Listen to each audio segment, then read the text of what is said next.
Welcome to SOFI Wednesday. Today we're going to talk about the daily chart and the weekly chart. For SOFI, we're going to look at the long dated and short dated options on this one. We'll talk a little bit about my price targets, my ads and trims, what I'm going to do long term with it. And also we'll touch on a little bit of SOFI news that's out recently and a quick look at the general market overview. So that'll be the economic data yesterday and what's coming out today. Okay, so let's look straight at the SOFI daily chart here. Obviously, I mean, this is the pattern the red mark is the pattern I assumed would happen. It's kind of looking like that, but it also looks like it wants to break a little bit lower, so might be wrong on that one, but it's always fun to have a little guess, challenge yourself a little bit. Otherwise, what we're looking at, we did have this tweezer top here again. We know we've talked about it in a couple of videos prior that SoFi really likes its tweezer tops and bottoms. So if we look back, we get a bunch. We've got a really big one here, had a lot of downside.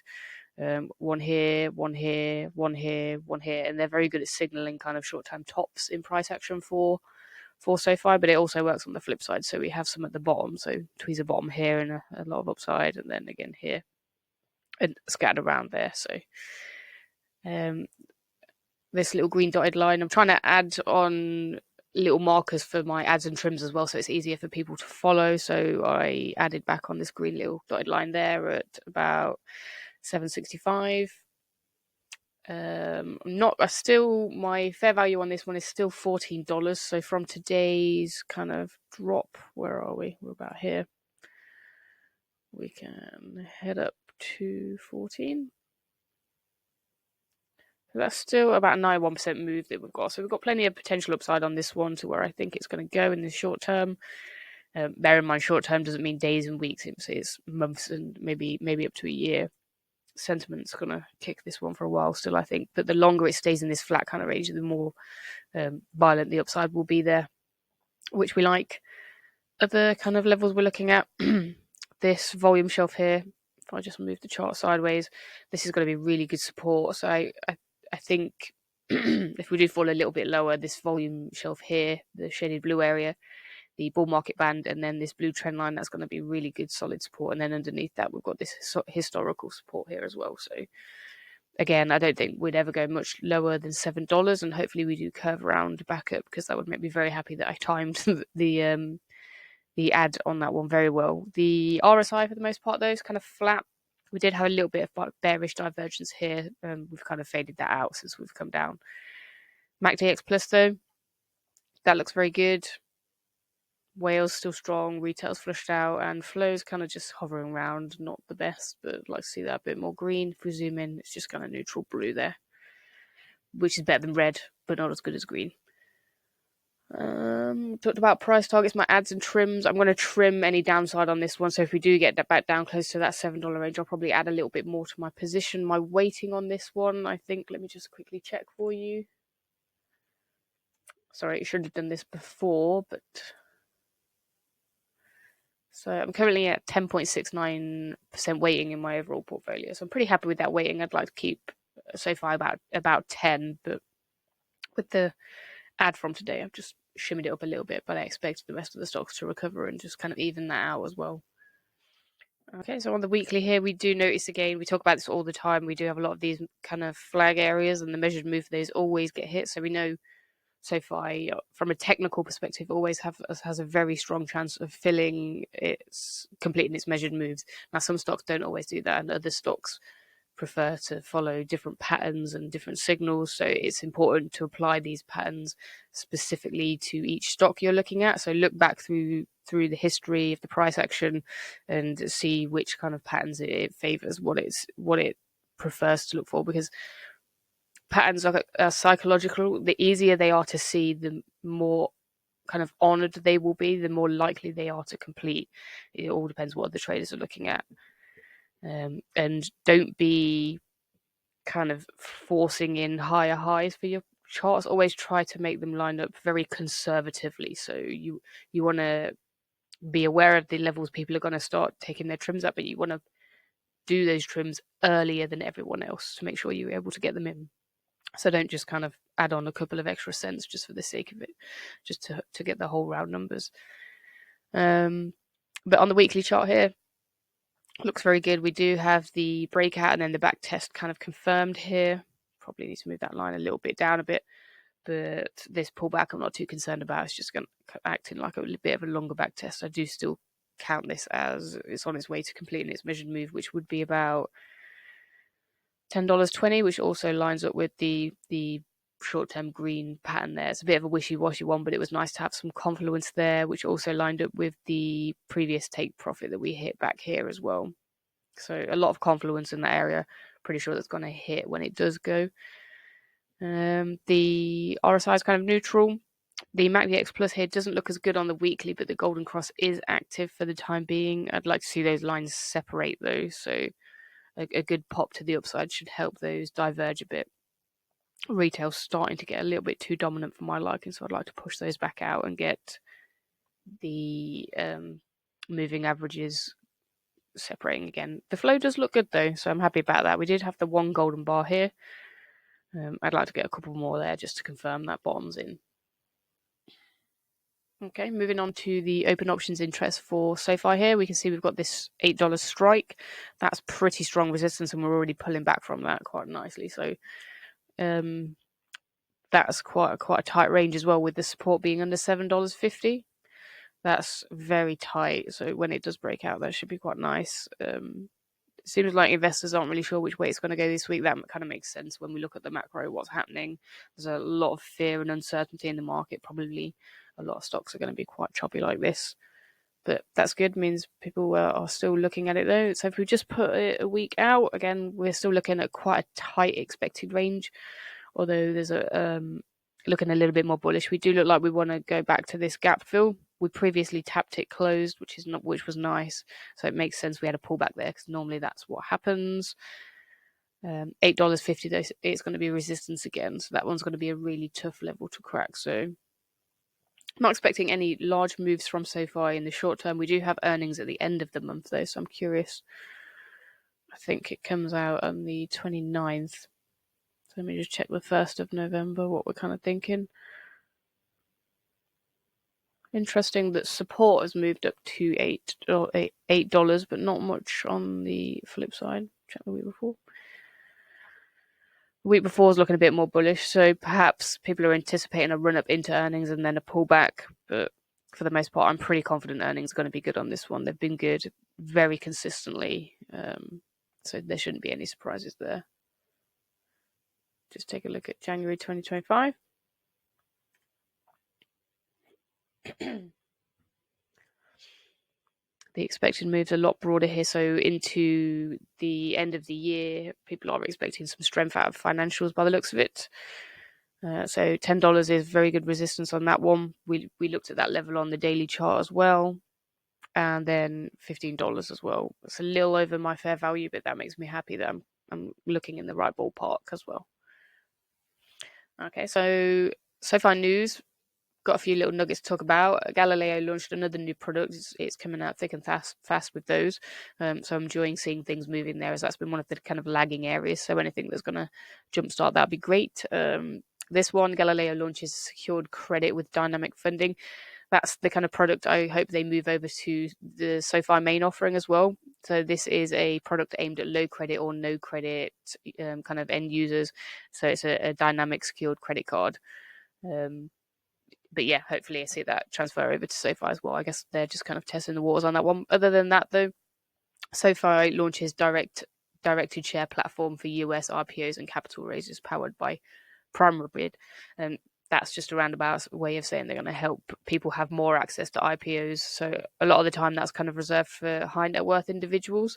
So that's going to be a good one as well to get stuck into.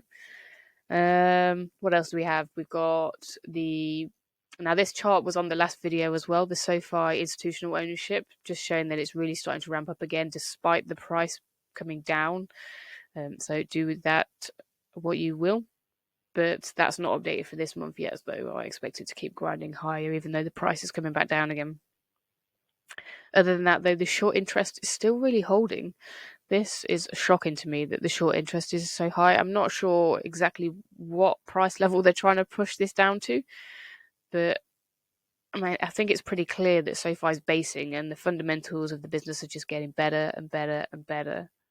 So I think these people are crazy, but live and let live and all that. Other than that, I wanted to touch on the earnings are out at the end of the month. I'm expecting a very nice beat and a lifting guidance again. I think the numbers are going to be very impressive. So any opportunity to keep buying more of this, I'm very happy. The price has been falling for the last week or so, so I'm probably going to buy some more today. Another side note, though, this will be the fourth profitable quarter, so they will then be eligible for S&P inclusion. Now, I don't think they're going to jump straight in. That never happens. That would be crazy. They'll probably be in the S&P 400 or something like that first, probably early on next year, but we'll see. Moving on to the macroeconomic data for yesterday, which was Tuesday. So just taking a quick look down the list. Redbook was good. Manufacturing, kind of in line, nothing exciting. The manufacturing PMI, a little bit lower, but like we talk about all the time, manufacturing is not exactly a strong point in the economy, is it? The JOLTS job openings, though, was actually coming a little bit above expectations, so that was good. Manufacturing employment was down, though. Manufacturing new orders, kind of flat. Manufacturing prices, kind of low. JOLTS job quits, kind of low. So overall, bit of a mixed bag, but nothing too alarming. Kind of just a bit of steady eddy fluctuations, as it were. We had a lot of Fed talkers. I think the main things driving the market right now are the escalations between Iran and Israel. That's getting quite scary. A lot of macro tensions as well with other countries. Not a lot of people were talking about it yesterday, but the dock strikes, they're going to be quite disastrous if they're allowed to progress. In fact, let's have a quick look at what commodities are doing. To see, I haven't actually looked today. So we know oil is going to be driven up from the war issue. I don't expect. I think that's going to be a short-term pump. If the kind of conflict dies down a little bit, I do expect oil to continue to fall. So the supply-demand kind of balance for that is really in favor of prices coming down. OPEC kind of writ off their control limits, so they're going to be pumping out more. US, I think, is going to start ramping up their production as well. So supply is going to really start jacking up at a time when demand for oil potentially is going to be lower. If there's a recession, there's going to be less demand for it. The world is trying to move more to green energy and all that stuff. So the demand is shrinking there as well. So definitely, I wouldn't trade this as a long-term bet, but maybe as a short-term kind of trade, it would be okay. Other than that, though, no surprise, we're seeing some lifts up here. Actually, I don't think a lot of stuff's too bad. It's kind of a mixed bag for the most part, but I think this could get quite bad. We need to keep an eye on this. Industrial is already starting to creep up, but so far, kind of the agricultural side of it looks okay. Containerized freight, that's still shockingly high, and this strike will not be helping that situation if that continues. So definitely want to be keeping an eye on the commodities there. Other than that, though, yesterday not too much exciting. Today we had total vehicle sales. I mean, I'm not particularly interested in that kind of information. Mortgage data. Yeah, didn't really expect too much great things from that. It's too early. People will still hold off and wait for rates to continue to come down and kind of stabilize. ADP employment change, though. I'll take a little look at this one. This is good. I like this. So private businesses in the US added 143k. I trust these numbers more over the government numbers. These come direct from payroll, so that's also nice. Job creation should rebound after a 5-month slowdown with manufacturing adding jobs. So maybe all is not terrible in manufacturing if they're starting to scale up a little bit. The service producing sector added. So again, service sector really driving things here. And sorry, I'm just scanning to see if there's anything more interesting. Job losses occurred in information. So tech not doing super great at the minute, but I mean, tech is one of the industries that's going to be doing very well with automation. So I'd expect to see job losses continuing to come from that kind of sector. Probably in manufacturing as well when we get later down the line. A lot of the arguments for the strike are that they don't want automation, but I mean, if anything, these strikes really kind of highlight the fact that we do need to automate these jobs away, because they've got way too much leverage over the economy. So they're throwing their dummies out, and the rest of the world pays for it, unfortunately. And the guy that's leading it all, I forgot his name, but it gives me the ick. Oh, so creepy. Look, why are you arguing that you're fighting for the little man, but you were all blinged out wearing gold glasses, gold chains, and you just, oh no. Unions are just kind of not what they were meant to be. They were meant to really help people, and they just kind of hurt them long term now. It's not ideal. But yeah, what else did we have today? Wednesday.